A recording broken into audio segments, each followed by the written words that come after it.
bakunzi twama dusanga ijambo ry'Imana mu kigana igihe c'impemburo ndabaramukisha amahoro ya Kristo. Ijambo dusanga ari mu gitabo ca Rusi igice ca 3 umurongo wa mbere gushika ku wa 5. Rusi igice ca 3 umurongo wa mbere gushika ku murongo wa 5 handitse ngo Naomi inabukwe aramubaza ati mukobwa wanje sinokurangira urugo kugira ngo umererwe neza. None ntihariho Bowazi wo mu muryango wacu umwe w'abana n'abigeme biwe. Umve iri joro aragosorera sayiri kuri ya mbuga. Nuko wiyuhagire wisige wambara imyambaro yawe umanuke uje ku mbuga, ariko ntumwiyereke atararangiza kurya no kunywa. Nuko rero niyaryama witegereza haja kuryama nawe ujeyo worosora ibirenge vyiwe uryame, nawe arakubwira ico uja gukora.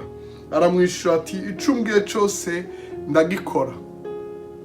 Mukundwa uriko uradukurikira muri ijambo ry'Imana, nkundi ndakubare nti uwaguhakaniye niwe aza kukwemerera, uwakwimye niwe aza kuguha. Imana ishimwe cane. Reka dusome iyi nkuru gatonya kugira ngo utahure iyo nkuye iri jambo ryo kukuremesha canke ryo kugutera intege, ryo kuguhimiriza kuguma mu kwizera no kugumya ivyizigiro. Rusi igice ca mbere umurongo wa 6 gushika kwa 22 handitse ngo bukeye avana hasi n'abakazana biwe kugira ngo ave mu gihugu cimo wabo asubire iwabo, kuko yari yumvise ari mu gihugu cimo wabo yuko Uhoraho yagendeye abantu biwe akabaha ivyo kurya. Avaho hantu yarari bona abakazana biwe bombi bajana inzira isubira mu gihugu c'Ubuyuda. Naomi abwira abakazana biwe bombi ati nimugende musubire mu nzu mu mazu y'abanyoko, Uhoraho abagirire neza nk'uko mwagiriye neza abahisi bo nanje. Uhoraho abahe mwemi gusubira kubaka ingo mugira abagabo. Arabagumbira baraturikisha bararira baramwisha toya, ariko turasubira nawe mwihanga ryanyu. Naomi arabishura ati bakobwa banje nimwisubirira inyuma, niki gitumye mugomba kujana nanje? Hari abandi bana ngifise mu nda ngo baze babe abagabo banyu. Nimwisubirira inyuma bakobwa banje mwigire, kuko ndenze gucurwa. Iyo mba mvuzeho ndi n'ivyizigiro ndeke naho noronka umugabo iri joro nyene nkazovyara abahungu. Mbega ivyo vyotuma mubarindira gushitsa aho bazokurira? Ivyo vyotuma mureka kurondera abagabo? Vyoye kuba bityo bakobwa banje, kuko muntera akagongwe, kuko ukuboko k'Uhoraho kwaramvuriye kungwanya. Barongera baraturikisha bararira, Orupa agumbira inabukwe, ariko Rusi we amugumako akaramata. Naomi aravuga ati raba mugenza wasuye mubi wabo no ku mana yabo. Nawe subira ukurikire mugenzi wawe. Rusi aramwisha ati reka kunyinginga kuguheba no gusubira inyuma ngo noye kugukurikira, kuko aho uzoja ariho nzoja, kandi aho uzorara niho nzorara. Ihanga ryanyu niryo rizoba ihanga ryacu, Imana yawe nizo Imana yanje. Aho uzogwa niho nzogwa bahampambe.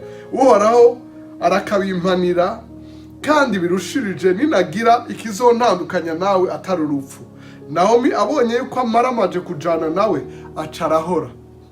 Nuko bombi barajana kurinda bashika i Betelehemu. Nuko rero bashitse i Betelehemu, abo mu gisagara bose barashwa baduka. Abagore barabaza ati mbega uyo yoba Naomi? Murantunga. Arabishira ati ntimwe mukinyita Naomi, kuko Naomi risobanurwa ngo igikundiro, ariko munyite Mara risobanurwa ngo umururazi, kuko rugira vyose ivyo yangiriye vyambereye mu rurazi. Ndavuye ino ninahaye, Uhoraho angarukanye iwacu ndi imbokoboko. Munyitira iki Naomi? Uhoraho ko yantuntuje, kandi rugira vyose akaba yanteye ivyago. Uko niko Naomi yagarukanye na Rusi umunyamowabukazi, umukazana wiwe, bavuye mu gihugu c'Imowabu bashika i Betelehemu mwitangura ry'igenya rya sayiri.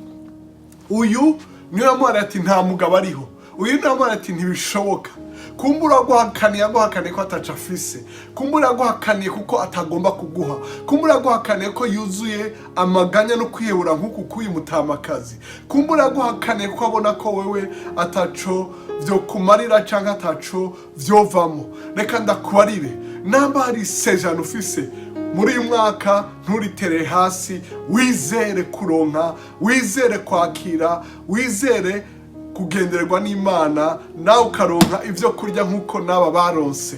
Imana igushoboze. Uyu Rusi yahavuye arongorwa na Bowazi, umugabo akomeye cyane w'umutunzi, kandi uwo Bowazi avyara Obedi, Obedi niwe yavyaye Dawidi sekuru wa Yesu. Uyu munyamowabukazi nta masezerano yari afise, ariko yari afise determination, yari afise ukumaramaza, ukwiyemeza. Ntiyagire igituma uterera hasi ico wumva Imana aguhamagariye ciza cose. Nk'uko yabonye Imana muri uyu, aravuga ati Imana yawe izoba Imana yanje. Yarazi Imana zibaho z'ibigirwamana, ariko yarabonye ingene uyu muntu asenga Imana, yarabonye ingene Naomi yubaha Imana, aravuga ati Imana yawe izoba Imana yanje.